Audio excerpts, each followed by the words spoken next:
السلام عليكم ورحمة الله وبركاته.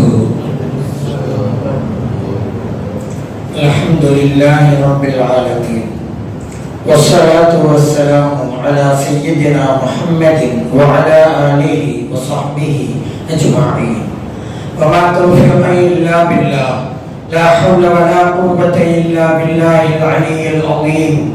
سبحانك لا علم لنا إلا ما علمتنا إنك أنت العليم الحكيم. கண்ணியத்துக்குரிய பெரியோர்களே, அன்பார்ந்த சகோதரர்களே, பெண்கள் சமூகத்தின் கண்கள். எந்த சமூகத்தில் பெண்கள் கல்வி அறிவு பெறவில்லையோ அந்த சமூகம் முன்னேற முடியாது. சமூகத்தின் பெண்கள் கல்வி அறிவு பெற்றால்தான் அந்த சமூகத்தினுடைய முன்னேற்றமே அதில் அடங்கியிருக்கிறது. அந்த வகையிலே இஸ்லாமிய சமூகத்தில் பெண்கள் கல்வி அறிவு பெற வேண்டும், குறிப்பாக மார்க்க கல்வி அறிவு பெற வேண்டும். பெண்களுக்கு இறைவன் பல்வேறு சிறப்புகளை வழங்கியிருக்கிறார். குர்ஆனிலே 114 சூறாக்கள், ஒவ்வொரு சூறாக்கும் ஒரு பெயர் உண்டு. அதிலே ஒரு சூறாவுடைய பெயர் அன்-நிசா, பெண்கள் என்பதாகும். ஆண்கள் என்கின்ற பெயரிலே எந்த சூறாவும் இல்லை, ஆனால் பெண்கள் என்ற பெயரிலே ஒரு சூறாவே உண்டு. இந்த இஸ்லாம் என்கின்ற கோட்டைக்குள்ளே முதலாக பிரவேசித்தவர்கள் நமக்கு தெரியும். பெண்களிலே முதலாக இஸ்லாத்தை ஏற்றுக்கொண்டவர்கள் அன்னை ஹதீஜா ரலியல்லாஹு அன்ஹா அவர்கள். ஆண்களில் பெரியவர்களில் முதலாக இஸ்லாத்தை ஏற்றுக்கொண்டவர்கள் ஹஜ்ரத் அபூபக்கர் சித்திக் ரலியல்லாஹு அன்ஹு அவர்கள். சிறுவர்களில் முதலாக இஸ்லாத்தை ஏற்றுக்கொண்டவர்கள் ஹஜ்ரத் அலி ரலியல்லாஹு அன்ஹு அவர்கள். அடிமைகளாக இருந்தவர்களில் முதலாக இஸ்லாத்தை ஏற்றுக்கொண்டவர்கள் ஸைத் இப்னு ஹாரிஸா ரலியல்லாஹு அன்ஹு அவர்கள்.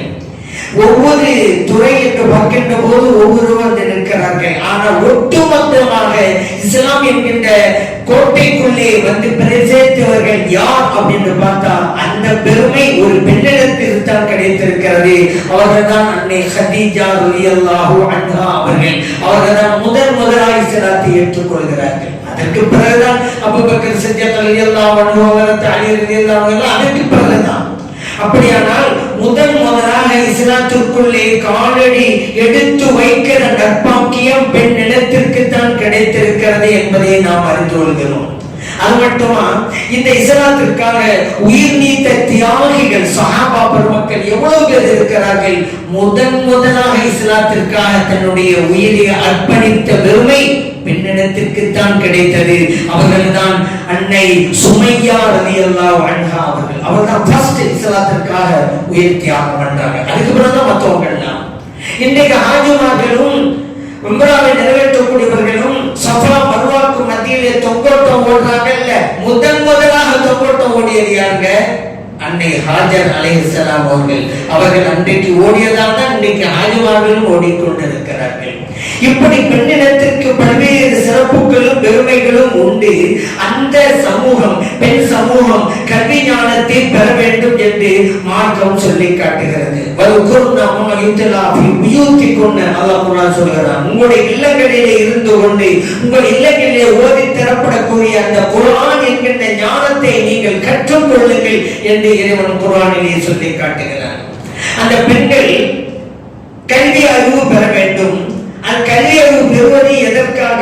அவர்களுக்காக மட்டுமா? இல்லை, அவருடைய குடும்பத்தினருக்காக தான் அவர்கள் கல்வி அறிவு பெறுகிறார்கள். அவருடைய பிள்ளைகளுக்காக தான் அவர்கள் கல்வி அறிவு பெறுகிறார்கள். அவர்கள் கல்வி அறிவு பெற்றால்தான் தங்கள் பிள்ளைகளுக்கு சொல்லிக் கொடுக்க முடியும். ஆகவேதான் ஒரு அறிஞன் சொன்னான், ஆண்களுக்கு கல்வியை கற்றுத் தருவது என்பது ஒரு தனி மனிதனுக்கு தான். அதே நேரத்தில் ஒரு பெண்மணிக்கு கல்வியை பயிற்றுவித்தால் அந்த குடும்பத்திற்கே பயிற்றுவிப்பதை போல. காரணம், ஒரு ஆண்மகன் கல்வி கற்றுத்தாரு, காலையில் எழுந்திருப்பாரு, வேலைக்கு போறாரு, திரும்ப வருவாரு, ஓய்வெடுப்பாரு, அடுத்த நாள் போயிடுவாருங்க. ஆனால் பெண்கள் வீட்டிலே இருக்கிறார்களா, தாங்கள் கற்ற கல்வியை பிள்ளைகளுக்கு சொல்லிக் கொடுக்கிறார்கள். அப்படியானால் பெண்கள் பெற்ற அந்த கல்வியை மற்றவர்களுக்கு கற்றுக் கொடுக்கிறார்கள் என்பதால் ஒரு பெண்மணிக்கு கல்வியை கொடுத்தால் அது குடும்பத்திற்கே கொடுத்ததாகும் என்று அந்த அறிஞன் சொல்லி காட்டுகிறான். ஆகவேதான் சொல்வார்கள், ஒரு தாயின் மடிதான் குழந்தையின் முதல் பள்ளிக்கூடம், தாயின் கருவறைதான் குழந்தையின் முதலாவது வகுப்பறை. அந்த தாய் கல்வி பெற்றுவிட்டால் பிள்ளைகளுக்கு அவர்கள் சொல்லிக் கொடுப்பார்கள். அந்த காலத்திலே சஹாபா பெருமக்கள் எல்லாம் எவ்வளவு கல்வி ஞானத்தை பெற்றிருந்தார்கள். ஆண்கள் மட்டுமா, பெண்களும் கூட கல்வி ஞானத்திலே சிறந்து விளங்கினார்களே. எந்த அளவுக்கு தெரியுமா? ஹஜ்ஜாஜ் இப்னு யூசுஃபுடைய காலத்துல, ஹஜ்ஜாஜ் இப்னு யூசுஃப் தான், அவர் வேட்டைக்கு போயிட்டு திரும்பி வர்றாரு. ஒரு வீடு, தண்ணி வேணும்னு வெளியிருந்து சத்தம் கொடுக்கிறாரு. வீட்டில் இருந்த அம்மா தான் பையனை கூப்பிட்டு செம்பள தண்ணியை கொடுத்து கொண்டு போய் கொடு அப்படிங்கிறாங்க. வந்திருப்பது கவர்னர் என்று தெரிகிறது. பையன் சின்ன பையன் தானே, வலது கையில தான் கொடுக்கணும், அதான் மரியாதை. அவனுக்கு தெரியல, இடது கையில கொடுத்துட்டான். அதனால கோபம் வந்துருச்சு. ஹஜ்ஜாஜ் இப்னு யூசுஃபுக்கு ஓங்கி அடிச்சிட்டாரு. அந்த பையன் அம்மா அப்படின்னு சொல்லிட்டு கீழே விழுந்தான். இந்த காட்சியை பார்த்தாங்க அந்த தாயார். அப்போது ஹஜ்ஜாஜ் இப்னு யூசுஃபை பார்த்து சொன்னார்கள், மஹாக்கல்லாஹ் கமா மஹாக்கல்லா ஃபீ நிஸ்ஃபில் குர்ஆன். அந்த ஹஜ்ஜாஜ் இப்னு யூசுஃபை திட்டுகிறார்கள். அந்த திட்டுகின்ற போது கூட குர்ஆனுடைய ஞானத்தை வெளிப்படுத்தி காட்டுகிறார்கள். மஹாக்கல்லாஹ், அல்லாஹ் உன்னை இல்லாமல் ஆக்கட்டும். கமா மஹா கல்லா ஃபீ நிஸ்பில் குர்ஆன், குர்ஆனின் பாதியிலே கல்லா என்ற வார்த்தையை எவ்வாறு இறைவன் இல்லாமல் வைத்தானோ அதுபோல் உன்னையும் இல்லாமல் ஆக்கட்டும் அப்படின்ட்டாங்க. நமக்கெல்லாம் தெரியும், குர்ஆன் ஓதும்போது இமாம்கள் ஓதுவாங்க, கல்லா சௌப தஅலமூன் சும்ம கல்லா சௌப தஅலமூன். நீங்க ஓதிருப்பீங்க, இமாம் ஓதி கேட்டிருப்பீங்க. கல்லான்னு சொன்னா விவரம் அவ்வாறல்ல அப்படின்னு அதுக்கு அர்த்தம். இது நம்ம கேள்விப்பட்டிருக்கோம்ல. இதுல என்ன விசேஷம் சொன்னா, கல்லாங்கிற வார்த்தை குர்ஆன்ல முதலாவது 15 ஜுசுவிலே கிடையாது. இரண்டாவது 15 ஜுசுல தான் அது இடம் பெறுகிறது சில இடங்களிலே. முதலாவது 15 ஜுசுவிலே கல்லா என்ற வார்த்தை இல்லை அல்லவா? அந்த ஞானம் அந்த பெண்மணிக்கு இருந்ததால் ஒருவரை திட்டும் போது கூட தன்னுடைய குர்ஆனை ஞானத்தை வெளிப்படுத்தி காட்டுகிறார்கள். மஹா கல்லா, அல்லாஹ் உன்னை இல்லாமல் ஆக்கட்டும். கமா மஹா கல்லா ஃபீ நிஸ்பில் குர்ஆன், குர்ஆனின் பாதியிலே கல்லாங்கிற வார்த்தையை அல்லாஹ் எப்படி இல்லாம வச்சானோ அந்த மாதிரி உன்னை இல்லாமல் ஆக்கட்டுங்கிறாங்க. அப்படியானா அந்த காலத்து பெண்கள் குர்ஆனை ஞானத்தை எப்படி சிறந்து விளங்கினார்கள் என்று நமக்கு தெரிகிறது அல்லவா? அவருடைய ஆட்சி காலத்துல சஹாபா பெருமக்கள் ஆண்கள் இருக்கிறார், பெண்கள் இருக்கிறாங்க, தனித்தனியாக இருக்கிறாங்க. அந்த நேரத்தில் ஹலீஃபா உமர் ரலியல்லாஹு அன்ஹு சொற்பொழிவு ஆற்றாங்க. அந்த நேரத்திலே ஆண்கள் சிரமப்படுகிறார்கள் என்பதால் ஒரு கருத்தை வச்சாங்க. எதுக்கு சிரமம்னா மகத்துவம் கொடுக்க முடியல. ஆனா அந்த காலத்துல ஸல்லல்லாஹு அலைஹி காலத்துல சஹாபா பெருமக்கள் காலத்துல மகத்தொகை கொடுக்கணும். அது 7 சஹாபா பெருமக்கள் மகத்துவம் கொடுக்க முடியாம கஷ்டப்பட்டாங்க. அது அப்படி நடக்குமா? நடக்கும். இப்ப கூட இங்க பார்க்கலாமே. இன்னைக்கு சவுதியில சில கார் டிரைவர்கள் இருக்கிறாங்க, திருமணம் முடிக்க அவங்க 40 வயசு ஆச்சு. நானே ஒரு டிரைவர் கேட்டேன், நிக்கா ஆச்சா? இல்லன்றாரு. என்னங்க 40 வயசுக்கு மேல ஆச்சு, ஏங்க? அவர் சொன்னாரு, என்னால மகத்துவம் கொடுக்க முடியலங்கிறாரு. இன்றைக்கு அப்படியான அந்த காலத்தில் பாருங்க. அதனால ரொம்ப ரியலாகும். ஏன்னா அவங்க ஆண்களுக்கும் ஹலீஃபா, பெண்களுக்கும் ஹலீஃபா. அவர் ஆட்சி காலத்தில் யாரும் பாதிப்புக்குள்ளாக கூடாது. மகத்தொகை கொடுக்க முடியாததால் ஆண்கள் திருமணம் செய்து கொள்ளாமல் இருக்கிறார்கள். தனது ஆட்சி காலத்தில் இப்படி ஒரு நிலையா? ஆகவே ஒரு அறிவுரை சொன்னாங்க, ஆண்கள் சொன்னாங்க, நீங்க உங்கள் துணைவியருக்கு மகத்துவம் கொடுக்கிறதா இருந்தா கம்மியா கொடுங்க. யாராவது ஒருவர் தன்னிடம் அதிகம் இருக்கிறது என்பதனால அதிகமா கொடுத்துறாரு. அப்படியானா மற்ற பெண்களும் அப்படியே எதிர்பார்க்கிறார்கள், நமக்கும் நிறைய மகத்துவம் கிடைக்க வேண்டும் என்று எதிர்பார்க்கிறார்கள். ஆனால் ஏழையாக இருக்கிற சஹாபா பெருமக்கள் சிரமப்படுகிறார்களே, கொடுக்க முடியவில்லையே, திருமணம் செய்துள்ளாமல் இருக்கிறார்களே. ஆகவே சொன்னாங்க, குறைவாக மகத்துவம் கொடுக்குங்களா, அது எல்லாருக்கும் வசதியா இருக்கும். அந்த நேரத்தில் அந்த சபையில் இருந்த ஒரு பெண்மணியார் சொன்னாங்க, கலீஃபா அவர்களே, எப்படி நீங்கள் சொல்லலாம் மகத்துவத்தை குறைவாக கொடுங்கள் என்று? இறைவன் குர்ஆனிலே வாத்தைத்தும் யஹதாஹுன்ன கன்தாரன், அந்த பெண்களுக்கு உங்கள் துறவியர்களுக்கு ஒரு குவியலையே கொடுக்கலாம் மகத்துவை என்று இறைவன் சொல்லி இருக்க, நீங்க என்னண்டாக கம்மியா கொடுங்கிறாங்க, குவியலை கொடுக்கலாம் என்று இறைவன் சொல்கிறான். அந்த நேரத்தில் கலீஃபா உமர்லே நான் சொல்லியிருக்கேன், நான் சில நல்ல அடிப்படையிலே தான் நான் சொன்னேன். ஆனா உண்மை எங்கிருந்து வந்தாலும் ஏற்றுக்கொள்ளக்கூடிய மனப்பக்குவம் அந்த உயர்ந்தவர்களிடம் இருந்தது. அந்த சபையில சொன்னாங்க, ரஜுலுன் அஹ்தல வம்ரஅத்துன் அஸாபத், ஆண்மகனான நான் தவறாக சொல்லிவிட்டேன், இந்த பெண்மணி சொன்னதுதான் சரி என்றார் அந்த சபையிலே. இப்ப நம்ம யோசிக்க வேண்டியது, கலீஃபாவுடைய கருத்தை ஆட்சேபிக்கின்ற போது ஆதாரமாக ஒரு குர்ஆன் வசனத்தை ஓதி காட்டுகிறார்கள் அந்த பெண்மணி என்றால் குர்ஆனுடைய ஞானம் எந்த அளவுக்கு அவர்களுக்கு இருந்திருக்கும். இல்லைன்னா எப்படி சொல்ல முடியும்? இன்னும் எத்தனையோ சட்டங்கள் எல்லாம் பெண்கள் மூலமாகத்தானே வந்தது. இன்னைக்கு சிறுவர் சிறுமி எல்லாம் போறாங்க, இல்ல ஹஜ்ஜுக்கு போறாங்க, உம்ராவுக்கு போறாங்க. சிறுவர்கள் ஹஜ்ஜு செஞ்சா கூடுமா? கூடும். அதே போல உம்ரா செஞ்சா கூடுமா? கூடும். ஆனா கடமை நிறைவேறாது. அதே நம்ம புரிஞ்சுக்கிறோம். சிறுவர்கள போய் எத்தனை பேர் ஹஜ்ஜுக்கு போனாங்க, ஹஜ்ஜு செஞ்சு வந்துட்டாங்க. அந்த சிறுவர் பருவம் அடைஞ்சிட்டான்னு வைங்க, அவருக்கு கடமை, பண வசதி பயண வசதி இருந்தால் ஹஜ்ஜு செய்தாக வேண்டும். இல்லைங்க நான் சின்ன பிள்ளையா இருக்கும் போது வாப்பான போயிட்டு வந்துட்டேன் சொல்ல முடியாது. ஹஜ்ஜு கூடும் என்பது வேறு, ஹஜ்ஜு கடமை நிறைவேறுமா என்பது வேறு. ஹஜ்ஜு கூடும், அந்த நன்மை பெற்றோருக்கு கிடைக்கும், ஆனா ஹஜ்ஜு கடமை நிறைவேறாது. சரிங்க, சிறுவர் சிறுமியர் ஹஜ்ஜு செய்தால் கூடும் என்று சொல்கிறோம் அல்லவா? அதற்கு தானே சிறுவர்கள் எல்லாம் போயிட்டு இருக்கிறாங்க, சிறுவர் எல்லாம் போயிட்டு இருக்கிறாங்க. இந்த சட்டத்தை நாம் எங்கிருந்து பெற்றோம்? ஒரு பெண்மணியின், சஹாபியின் பெண்மணியின் கேள்வியால் நபி ஸல்லல்லாஹு அலைஹி வஸல்லம் அவர்கள் கொடுத்த பதிலா நாம் பெற்றது. ஹஜ்ஜத்துல் வதா, ஸல்லல்லாஹு அலைஹி வஸல்லம் கடைசி ஹஜ்ஜி. அப்ப போயிருக்கும் போது ஸல்லல்லாஹு அலைஹி வஸல்லம் அவர்களிடத்துல ஒரு பெண்மணியார் வந்து ஒரு குழந்தையை காமிச்சு, அலிஹாதா ஹஜ்ஜுன், இந்த குழந்தைக்காகவும் ஹஜ்ஜை நிறைவேற்றலாமா என்று கேட்டபோது, நாம் நிறைவேற்றலாம், வழக்கு அஜரும், தாயாரான உனக்கு அந்த கூலி கிடைக்கும் என்றார்கள். முஸ்லிமிலே பதிவு செய்யப்பட்ட ஹதீஸ். இன்னைக்கு சிறுவர் சிறுமியர்கள் ஹஜ்ஜி செய்கிறார்கள், உம்ரா செய்கிறார்கள், கூடும் என்கிறோம் நாம். அதற்கு ஆதாரம் இருப்பது ஒரு சஹாபியின் பெண்மணி எழுப்பிய கேள்வியால்தான். பதிலே ஹஜ் என்று சொல்கிறோமே, ஒருவரால் முடியலங்க, பணமெல்லாம் இருக்கு, வாகனிக்க முடியாது, பயணம் செய்ய முடியாது. இப்ப பதிலே ஹஜ் இருக்கிறது, தன் சார்பாக அவர் ஒருவரை அனுப்பி வைக்கலாம் அல்லவா? இந்த சட்டம் எங்கிருந்து நமக்கு கிடைத்தது?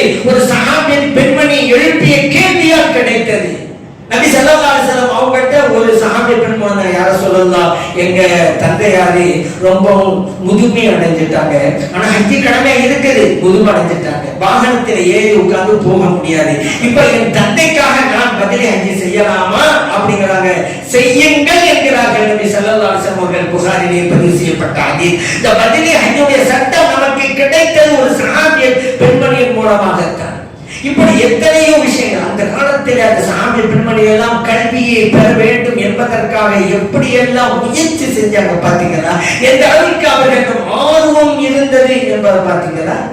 அதனாலதான் இந்த காலத்தில் நம்ம சமூகத்தில் பெண்களுக்கும் இந்த கல்வியை, மார்க்க கல்வியை நம் சமூகத்தில் பெண்களுக்கும் கொடுத்தே ஆகணுங்க. காரணம், அவர்கள் இன்னைக்கு சமூகத்து பெண்கள்ல நிறைய நீங்க பார்க்கலாம், அறியாமை, எல்லாவற்றிலும் அறியாமை, மூட பழக்க வழக்கம் நிறைந்து காணப்படுகிறது. மார்க்கத்தில் இருக்கக்கூடிய சட்டத்தை எல்லாம் தவறாக புரிந்து கொண்டிருக்கிறார்கள். மார்க்கம் ஒன்று சொல்கிறது, இவர்கள் ஒன்று சொல்கிறார்கள். ஒரு கணவர் இறந்து விட்டால் அந்த பெண்மணி 4 மாதங்கள் 10 நாட்கள் இத்தா இருக்க வேண்டும். அல்லாஹ் குர்ஆன் சொல்றார், 4 மாதங்கள் 10 நாட்கள் அல்லாஹ் சொல்றாங்க. இன்னைக்கு நிறைய ஊர்கள் நீங்க பார்க்கலாம், 40 நாள் இருந்தா போதும். எங்கிருந்து இந்த சட்டத்தை இவர்கள் பெற்றார்கள்? இவர்கள் இத்தா இல்லாவிட்டால் கூட குற்றவாளி என்கின்ற நிலையில் இருப்பார்கள். அல்லாஹ் சொன்ன சட்டத்தை பின்பற்றல, அப்படிதான். ஆனா 40 நாள் என்று சொன்னால் குர்ஆனின் வசனத்தை அல்லவா மறுக்கிறார்கள். குர்ஆனின் வசனத்தை மறுத்தால் என்ன தீர்வு?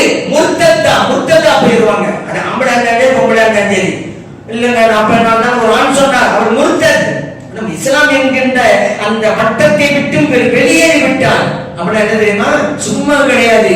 இப்ப மோத்தா பண்ணா வச்சுக்கிறங்க, அவர் குளிப்பாட்டுதல் கிடையாது, கபனிடுதல் கிடையாது, தொழில் வைக்கப்படுதல் கிடையாது, முஸ்லிம் கபரிஸ்தானிலே அடக்கம் செய்வது என்பதும் கிடையாது. ஏன்? குர்ஆனுடைய வசனத்தை மறுத்து விட்டார். குர்ஆனில 6000க்கும் மேற்பட்ட வசனங்கள் இருக்கிறது அல்லவா? எல்லா வசனங்களையும் ஒப்புக்கொள்றாங்க, ஒரே ஒரு வசனம் மட்டும் ஒப்புக்கொள்ள மாட்டாங்க. ஒரு ஆள் சொன்னாங்க, முர்த்தத். இந்த ஒரு அவலம் இருக்குதா இல்லையா பெண்களுக்கு மத்தியில? இந்த நிலையை யார் அகற்றுவது? அது எத்தனை பேரு பெண்கள்லாம், அது குறிப்பாக இளம் பெண்கள்லாம், திருமணம் முடித்த பெண்கள்லாம் அழகுக்காக நேர்பாடு சுட்டுக் கொள்றாங்க நகத்துல. நெயில் பாலிஷ் வச்சுட்டாங்களே, ஆனா நம்முடைய ஒது கூடுமா யோசித்தார்களா? நம்முடைய குளிப்பு கூடுமா யோசித்தார்களா? கடமையான குளியல் ஏற்படும் தானே புதுமண தம்பதிக்கு. அப்படிங்கும் போது நெயில் பாலிஷ் விட்டா அந்த நெயில் பாலிஷ் தண்ணீர் நகத்திலே படாமல் தடுக்குமா இல்லையா? இவர்கள் நிறைய தண்ணீரை ஊத்தினான் சரிதான், உடம்பு முழுவதும் 100 பக்கெட் தண்ணீர் ஊத்தினான் சரிதான். நெயில் பாலிஷ் இருந்தால் மார்க்கம் சொல்லும் நீ குளிக்கவில்லை. என்ன குளிக்கலையா? தொட்டி முழு தட்டி காலியா கேட்ட அது காலியாவனா? நீங்க குளிக்கல மார்க்கம் ஏன் தண்ணி படலையில உடம்பு தலையிலிருந்து கால் வரைக்கும் எல்லா பகுதியிலும் தண்ணீர் பட வேண்டும். அப்போதுதான் அந்த குளிப்பு நிறைவேறும். எத்தனை அறியாமல் இருக்கக்கூடிய பெண்கள் இன்னைக்கு இருக்கிறாங்களா இல்லையா? இந்த அறியாமை யார் அகற்றுவது? அதே போல இன்னைக்கு பல வஹாபியர் கூட்டம் வந்து குர்ஆனுக்கு இருக்கக்கூடிய கண்ணியத்தை குறைத்து விட்டார்கள். யார் வேண்டுமானாலும் குர்ஆனை தொடலாம், குர்ஆனை ஓதலாம் என்கின்ற புது சட்டத்தை கொண்டு வந்து பெரியவர்களை மதிக்கவில்லை, குர்ஆனை மதிக்கவில்லையா? அல்லாஹ் வேதத்தை இது நபி ஸல்லல்லாஹு அலைஹி வஸல்லம் அவர்கள் வழி காட்டாமல் இருந்திருந்தால் கூட பிரச்சனை இல்லை. இது அவருடைய ஆய்வு என்று சொல்லலாம். தெளிவான ஆதாரங்கள் ஸல்லல்லாஹு அலைஹி வஸல்லம் சொல்லிருக்காங்களே, லா யமுஸ்ஸல் குர்ஆன இல்லா தாஹிருன், பரிசுத்தமானவங்க தான் குர்ஆனை தொட வேண்டும். முவத்தாவிலே தாரகுத்திலே பதிவு செய்யப்பட்ட ஹதீஸ். குர்ஆனை தொடுவதற்கு சுத்தம் வேண்டும். இறைத்தூதர் ஸல்லல்லாஹு அலைஹி வஸல்லம் சொன்னாங்க, சுத்தம் தேவையில்லை. வஹாபியர் சொன்னாங்க ஆதாரம் இருக்க ஸல்லல்லாஹு அலைஹி வஸல்லம் அவர்கள் சுத்தம் தேவையில்லை என்று சொன்ன ஒரு ஹதீஸை காட்ட முடியுமா? அதே மாதவிடாய் இந்த சத்தியாக கொண்டு வந்த மாதவிடாய் பெண்கள் குர்ஆனை தொடலாம் ஓதலாம். என்ன கொடுமை இது! நபி ஸல்லல்லாஹு அலைஹி வஸல்லம் அவர்கள் வழிகாட்டி இருக்க லா தக்ரவுல் ஹாயிது வல ஜுனுபு ஷைஅம் மினல் குர்ஆன், மாதவிடாய்க்குள்ள பெண்களும் குளிப்பு கடமையானவர்களும், அது ஆண்களாக இருக்கட்டும் பெண்களாக இருக்கட்டும், குர்ஆனில் எந்த பகுதியையும் ஓதக்கூடாது. திருமதியில் பதிவு செய்யப்பட்ட ஹதீஸ். மாதவிடாய்க்குள்ள பெண்கள் குர்ஆனை ஓதக்கூடாது என்று ஸல்லல்லாஹு சொல்றாங்க. ஓதலாம் வஹாபியர் சொல்றாங்க. ஸல்லல்லாஹு அலைஹி வஸல்லம் சொன்ன ஒரு ஹதீஸ்ல மாதவிடாய்க்குள்ள பெண்களும் ஓதறாங்க அப்படி சொன்ன ஒரு ஹதீஸை காட்டுங்க. ஓதக்கூடாதுன்னு ஹதீஸ் வச்சிட்டோம்ல. சரி, நான் சொன்னேன் இப்படிப்பட்ட ஒரு தவறான சட்ட திட்டங்களை எல்லாம் பெண்களுக்கு மத்தியிலே சீர்திருத்தம் என்கின்ற பெயரிலே சொல்லிக் கொண்டிருக்காங்கல்ல. இந்த பெண்களை எல்லாம் பாதுகாப்பது யார்? மார்க்க கல்வியை பெற்ற பெண்கள் தான் பாதுகாக்கணும். அது இன்னைக்கு ஒரு புது வகையான விதத்துவம் வந்துருச்சு. அதாவது ஜனாசா மையத்தை யாராவது மூத்தா பெற்றான்னு வச்சுக்கோங்களேன், வீட்டுல பெண்களாக சேர்ந்து தொழுவது, அப்புறம் பள்ளியாசல் கொண்டு வந்து ஆண்கள் தொழுவது. எங்க இருக்குது இது? நான் கேட்கிறேன். அது சமீப காலமா தான். இந்த கூட்டம் 1980 இருந்து இருந்துகிட்டு இருக்கு. ஆனா இப்படி ஒரு பிதாத்தை நுழைச்சது சமீப காலமாகத்தான். ஒரு மையத்துக்கு 2 ஜனாசா தொழுக, வீட்டுல பெண்கள் பள்ளியில ஆண்கள். ஒரு ஆதாரம் காட்ட முடியுமா? ஸல்லல்லாஹு காலத்துக்கு நடந்துச்சா? மூத்தா போனாரு ஒரு ஆளு, வீட்டுல பெண்கள் தான் தொழுதாங்க, அப்புறம் பள்ளிக்கு வந்து ஆண்கள் தொழுதாங்க. ஒரு ஹதீஸ் இருக்குதா? 10 ஆண்டு காலங்கள் ஸல்லல்லாஹு அலைஹி வஸல்லம் மதீனாவுல இருந்தாங்கல்ல, எத்தனை பேர் வஃபாத்தானாங்க? அவர்கள் யாராவது ஒருவருக்கு இப்படி நடந்ததா? இதுல வேற குர்ஆன் மௌலிது ஓதுனாக்கா சத்தம், குர்ஆன் ஓதி சத்தம் செஞ்சாக்கா அதை போய் பிதாத்துங்கிறது. இது பக்க பிதாத்தல்லவா? ஸல்லல்லாஹு அலைஹி வஸல்லம் காலத்தில் இல்லாத ஒன்றை அமல்படுத்துவது. சரி, இதையெல்லாம் இந்த அவலத்தை எல்லாம் அகற்றுவது யார்? பெண்ட சமுதாயம் தானே. அதற்காக தான் பெண்கள் மதரசா அங்கங்கே தோற்றுவிக்கப்படுகிறது. சில சட்டங்களை எல்லாம் பெண்கள் கேட்பாங்க அந்த காலங்களை எல்லாம். ஏன்னா இன்னைக்கு தான் ஒரு விழிப்புணர்வு ஏற்பட்டு பெண்கள் மதரசா எல்லா ஊர்களிலும் எந்த அளவுக்கு ஆண்கள் மதரசா புதுசா தோற்றுவிக்கிறது இல்ல, பெண்கள் மதரசா தான் தமிழ்நாடு உள்ள தோற்றுவிக்கப்பட்டுக்கிட்டே இருக்குது. அது ஒரு வரவேற்கத்தக்க ஒரு அற்புதமான மறுமலர்ச்சி அப்படின்னு தான் சொல்லுங்க. ஏன் ஒரு சட்டம் கேட்கணுமா? பெண்மணி ஆண்கள் தான் கேட்பாங்க. ஆண்கள் கேட்க பிரச்சனை இல்லை. இதுல ஒண்ணு வருத்தத்துக்கு ஒரு விஷயம், பெண்கள் சம்பந்தமான சட்டத்தை கூட ஆண்கள் கேட்பாங்க. சில பேர் கேட்பது வெட்கப்படுவாங்க இல்லைங்க. பெண்களுக்கு மட்டுமே இருக்கக்கூடிய சட்டத்தை ஆண்களும் கேட்பதற்கு வெட்கப்படுவாங்களா இல்லையா? வெட்கப்படக்கூடாது. அது ஒரு விஷயம். இயற்கையா வெட்கம் வரும். எப்படி கேட்கறது அவங்கள்ட்ட அப்படின்னு. இதையெல்லாம் துடைக்க வேண்டும் என்பதற்காகத்தான் ஆலிமாக்களை உருவாக்குகிற மதரசாக்கள் தமிழ்நாடு ஃபுல்லா உருவாக்கப்பட்டுக்கிட்டே இருக்கிறது. ஏன்னா பெண்கள் எதுவும் இழைத்தவர்கள் அல்ல, யாருக்கும் சளைத்தவர்களும் அல்ல. அதனால பெண்கள் சார்ந்த சட்டங்களை பெண்களிடமே கேட்டு தெரிந்து கொள்ள வேண்டும் என்கின்ற ஒரு சூழ்நிலை உருவாக்குறதுக்கு தான் இந்த பெண்கள் மதரசாவெல்லாம் உருவாக்கிட்டு இருக்கு. ஏன் அந்த பெண்களுக்கு மாற்றங்களை கொடுக்கணும்? பெண்கள் பல வடிவங்களில் இருப்பார்கள், பல நிலைகளில் இருப்பார்கள். தாயாக இருப்பாள், மகளாக இருப்பாள், மனைவியாக இருப்பாள். அவள் மனைவி என்றால் தன் கணவனுக்கு ஆற்ற வேண்டிய கடமைகள் என்ன தெரிந்திருக்க வேண்டுமல்ல. அவள் மகளாக இருந்தால் தன் பெற்றோர்களுக்கு ஆற்ற வேண்டிய கடமைகள் என்ன தெரிந்திருக்க வேண்டுமா இல்லையா? அவள் தாயாக இருந்தால் தன் பிள்ளைகளை எவ்வாறு வளர்த்து ஆளாக்க வேண்டும் தெரியணுமா இல்லையா? ஆகவேதான் பெண்களுக்கு மார்க்க கல்வியை கொடுங்கள். பையன் சாப்பிட வந்த உட்கார்ந்து சாப்பிடுறா அப்படிங்க கூடாது. சாப்பிட கூப்பிடும் போது கையை கட்டிட்டு வா,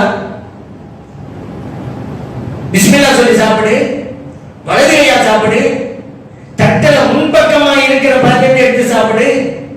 சாப்பிட்டு முடிச்ச பிறகு அல்ஹம்துலில்லாஹி அல்லதி அத்அமனா வஸகானா வஜஅலனா மினல் முஸ்லிமீன் அப்படி சொல்லு. ஆனா இன்னைக்கு நிறைய பேர் வாய்ப்பாடா சொல்லிட்டு இருக்காங்க. இதை நான் துவா ஓதிட்டேன். என்ன ஓதுறீங்க? அல்ஹம்துலில்லாஹ் அத்அமனா ஓதுனா அவ்வளவுதான். வாய்ப்பாடு மசூத் துவான்னு வந்திருக்கு, அதை வச்சு மனப்பாடம் பண்ணி உருப்போடு போட்டுட்டு இருக்கிறாங்க. இந்த உறுப்பு போடுறதுக்கு சலாசன் துவா கட்டு தந்தாங்க. சாப்பிட முடிஞ்ச உடனே இந்த உணவை ஏன் ரப்பு எனக்கு தந்தான், அவனுக்கு தான் எல்லா போகணும். உள்ளமாந்து உள்ளத்தோடு சொல்லணுங்க, அதான் நன்றி. எல்லாம் இப்ப வாய்ப்பாடா தான் இருக்கு. சரி அது இருக்கேன். சரி அப்ப பையன் தூங்க போறானா, வா ஒரு செஞ்சுட்டு வா, வலது பக்கமா படு, வலது பக்கமா ஒரு கணிச்சு படு, கிப்லா திசை முன்னோக்கி படு, அல்லாஹும்ம பிஸ்மிக அமூது வ அஹ்யா என்று சொல்லிட்டு படு. சொல்லி கொடுக்கணுமா இல்லையா? ஒரு தாய் தன் பிள்ளைக்கு சொல்லி கொடுக்கணுங்க. எப்ப சொல்லி கொடுப்பாங்க? அவங்களுக்கு தெரிஞ்சாதானே சொல்லி கொடுப்பாங்க.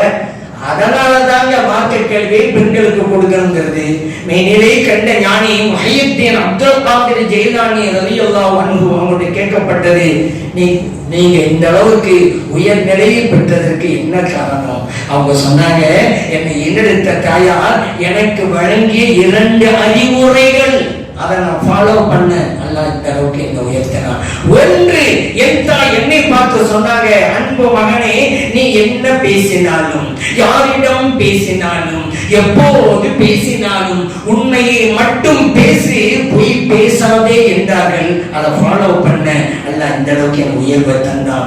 இன்னும் நீ உம்மா சொன்னாங்க, அன்பு மகனே, நீ உண்ணுகின்ற உணவும் அருந்துகின்ற குடிப்பும் மார்க்கத்திலே ஆகுமானதாக இருக்கட்டும். ஹராம சாப்பிடாத, ஹராம குடிச்சிடாதன்னாங்க.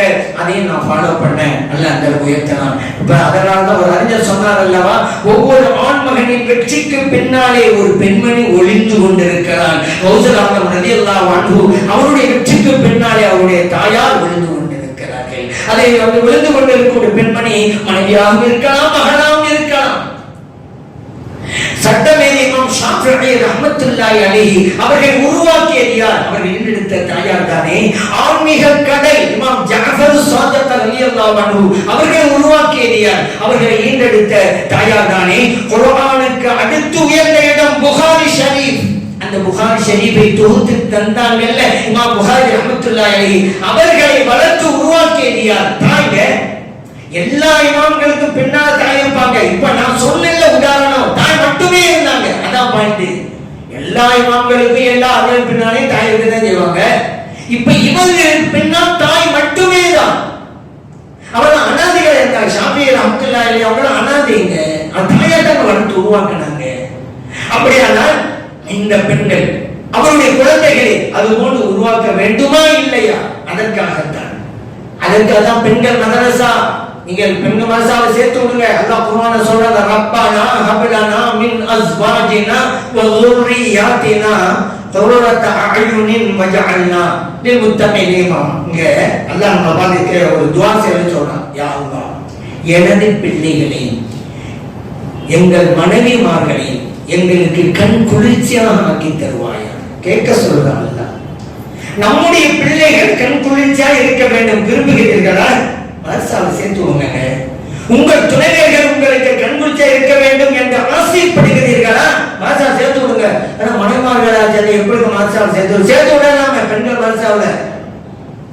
இப்போ நாங்க ஹைருல் பரியா அப்படின்னு மதரசா நடக்குது. எத்தனை கணவன் உள்ள பெண்கள், குழந்தையை எடுத்த பெண்கள் 3 வருடங்கள் ஓதி ஆலிமா பட்டம் பெற்றிருக்கிறார் தெரியுமா? ஒவ்வொரு வருடமும் நடந்து கொண்டே இருக்கிறது. இன்னும் சிலர்களை சொன்னா ஆச்சரியப்படுங்க.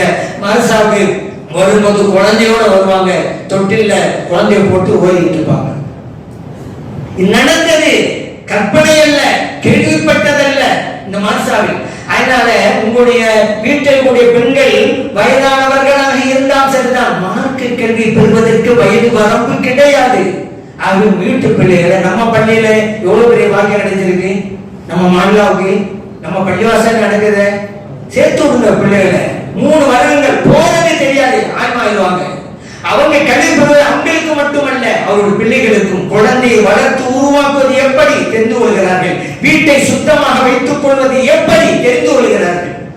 ஆகவேதான் இந்த பெண்கள் கல்வி விஷயத்தில் ஒரு மறுமலர்ச்சி ஏற்பட வேண்டும். அத்தகைய ஒரு மறுமலர்ச்சி எல்லாம் அல்ல இறைவன் நம் சமூகத்திலே ஏற்படுத்தி தந்தருவானாக.